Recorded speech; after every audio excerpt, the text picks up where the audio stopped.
এখানে মূলত আমি গিয়েছিলাম আমাদের যে ভোট গণনা হচ্ছে সেটা এলইডি দেখার জন্য, এবং ওই সময় আমরা দেখতে পাই রিটার্নিং অফিসাররা চলে যাচ্ছিল। তো ওইটা অভিযোগ জানানোর জন্য গিয়েছি কেন তারা চলে যাচ্ছে, এর বাইরে অন্য কিছু না। আমি গিয়ে জাস্ট ওইখানে যিনি ম্যাম আছে ওনাকে জানিয়েছি যে আমরা বের হয়ে চলে আসি। একই সাথে আশেপাশে যারা প্রার্থীরা ছিল তারাও ঢুকেছিল, অন্যান্য দলের যারা প্রার্থীরা আছে। এর বাইরে অন্য কিছু না। এটা সম্পর্কটা বলে রাখা ভালো। বেশ কয়েকটা সেন্টারে এটা ঘটেছে যে শিক্ষক, একজন সাদা দলপন্থী শিক্ষক, তিনি বলছেন অন্য শিক্ষকদেরকে যারা এখানে আছেন যে আপনারা তো সারাদিন কষ্ট করেছেন, এবারের মতো চলে যান, আমরা আছি তো, আপনারা থাকতে হবে না। অর্থাৎ তিনি একটু পরিবেশ তৈরি করার চেষ্টা করছেন অন্যদেরকে পাঠিয়ে দিয়ে। এরকম যখন ঘটনা ঘটেছে তখন আমরা সবাই মিলে কনসার্ন ছিলাম যে সব শিক্ষকরা আছে কিনা ইয়া করা। প্রত্যেক জায়গায় হয়তো আমরা পুলিশদেরকে ফোন দিয়ে চেক করা, জিজ্ঞেস করা আছে কিনা, সাংবাদিককে ফোন দিয়ে চেক করা। যেখানে সাংবাদিকরা পুলিশদের ফোনে পাওয়া যাচ্ছে না, সেখানে সাদিক ভাই সর্বোচ্চ 1 মিনিটের জন্য থেকে এটা কনসার্ন জানিয়ে চলে আসছেন, সেটাকে ইস্যু করছেন। আর ওনারা ঘন্টার পর ঘন্টা গেট ভেঙে ঢোকার চেষ্টা করতেছেন, সেটা ওনাদের কাছে ইস্যুই না।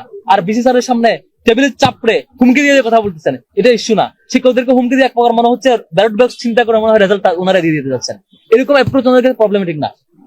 বিচার শিক্ষার্থীদের কাছে দিব, শিক্ষার্থীরা এটা বিচার করবে তাদের ম্যান্ডেটের মধ্য দিয়ে, আগামী দিনের সাপোর্টের মধ্য দিয়ে, মতামতের ভিত্তিতে এবং তাদের সামগ্রিক সমর্থন যোগানোর মধ্য দিয়ে শিক্ষার্থীরা এটা দেখবে। আমরা প্রথমে শ্রদ্ধার সাথে স্মরণ করছি আজকে আমাদের একজন সাংবাদিক বন্ধু তার কাজ পেশাদারিত্ব কাজ করতে গিয়ে ইন্তেকাল করেছেন।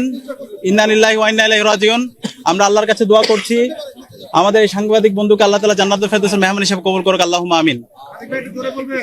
প্রিয় সাংবাদিক বন্ধুগণ, আপনারা দেখছেন সকাল থেকেই আজকে ঢাকা বিশ্ববিদ্যালয়ে একটা উৎসবমুখর পরিবেশ বিরাজ করছে। গত 16 বছরে বাংলাদেশে আমাদের কোনো ভোটাধিকার ছিল না। জুলাই বিপ্লবের মাধ্যমে আজকে আমরা রাজনীতি পেয়েছি এবং আজকে ক্যাম্পাসে চমৎকার একটা গণতান্ত্রিক পরিবেশ নিশ্চিত হয়েছে। সকাল থেকে শিক্ষার্থীরা ক্যাম্পাসে আসছে, তাদের ভোট কেন্দ্রে যাচ্ছে, তাদের পছন্দের প্রার্থীকে ভোট দিচ্ছে এবং সেই উৎসব মুখর পরিবেশকে আমরা সবাই সেলিব্রেট করছিলাম। আমরা যখন সেলিব্রেট করছিলাম ঠিক সেই সময়ে আমরা দেখতে পাচ্ছিলাম আমাদের ডাকসু নির্বাচনকে বানচাল করার জন্য বিভিন্ন ধরনের ষড়যন্ত্র এবং চক্রান্ত হয়েছে। ইতিমধ্যে আমাদের জিএস প্রার্থী এস এম ফরহাদ সে ঘটনাগুলো ব্যাখ্যা করেছেন। আমরা দেখতে পেয়েছি সর্বপ্রথম ইউলেবে যে সেন্টার আছে সেই সেন্টারে পোলিং এজেন্ট যারা আছে এবং অবজারভার যারা আছে তাদেরকে ঢুকতে দেওয়া হয়নি প্রায় হচ্ছে 1.5 ঘন্টার মতো। এই সময় ওখানে কি হয়েছে সেটা আমরা জানি না, প্রায় 2.5 ঘন্টার মতো। এরপরে আমরা 21 হলের আমরা দেখতে পেয়েছি স্টাফদের কারচুপি। একই সাথে আবার টিএসসির যে সেন্টার সেখানেও আমরা কারচুপি দেখতে পেয়েছি। আমাদের অবস্থান পরিষ্কার, যারা নির্বাচন বানচাল করতে চায় তাদের বিরুদ্ধে বিশ্ববিদ্যালয় প্রশাসনকে ব্যবস্থা নিতে হবে, তাদেরকে অ্যারেস্ট করতে হবে, তাদেরকে থানায় দিতে হবে এবং তাদেরকে যারা নির্দেশ দিয়েছে তাদেরকে খুঁজে বের করতে হবে। আমরা বিশ্ববিদ্যালয় প্রশাসনকে লিখিত অভিযোগ দিয়েছি।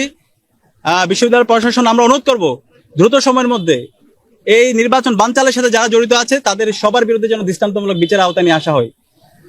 প্রিয় সাংবাদিকবৃন্দ, আপনাদের মাধ্যমে আমরা ঢাকা বিশ্ববিদ্যালয়ের সকল শিক্ষার্থীদেরকে আহ্বান করব, এই ডাকসু নির্বাচন এটা শহীদদের আকাঙ্ক্ষা, এটা জুলাইয়ের আকাঙ্ক্ষা।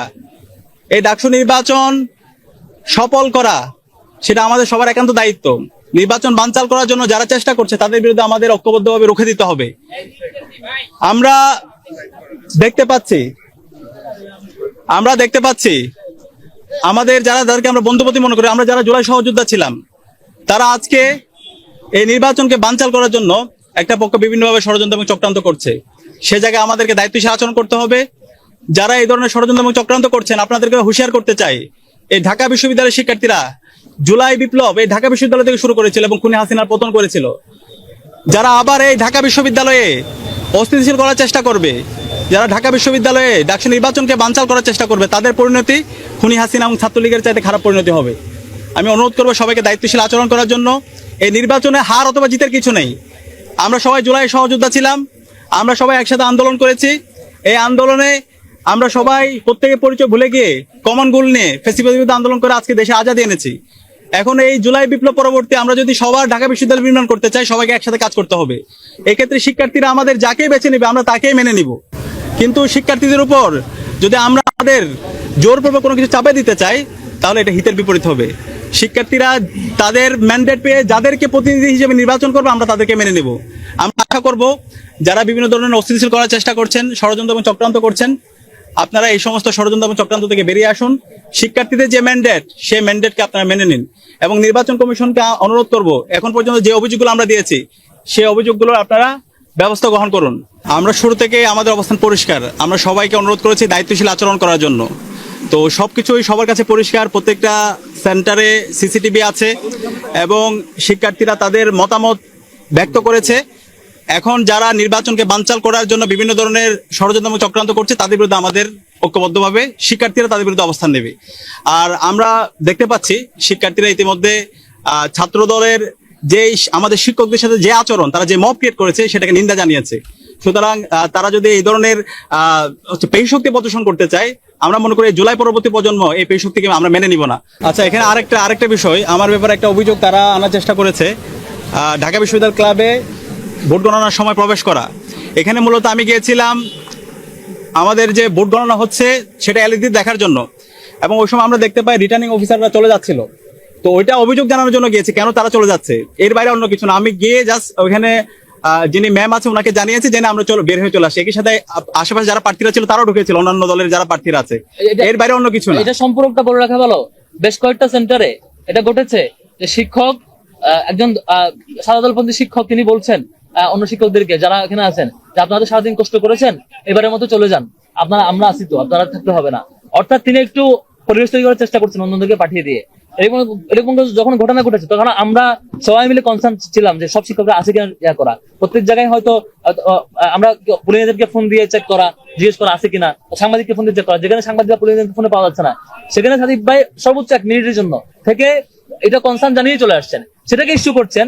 আর ওনারা ঘন্টার পর ঘন্টা গেট ভেঙে ঢোকার চেষ্টা করতেছেন, সেটা ওনাদের কাছে ইস্যুই না। আর বিসি স্যারের সামনে টেবিলের চাপড়ে হুমকি দিয়ে কথা বলতেছেন, এটা ইস্যু না। শিক্ষকদেরকে হুমকি দিয়ে এক প্রকার মনে হচ্ছে ব্যালট বক্স চিন্তা করে মনে হয় রেজাল্ট ওনারা দিয়ে দিতে যাচ্ছেন। এরকম অ্যাপ্রোচ ওনাদের কাছে প্রবলেমেটিক না।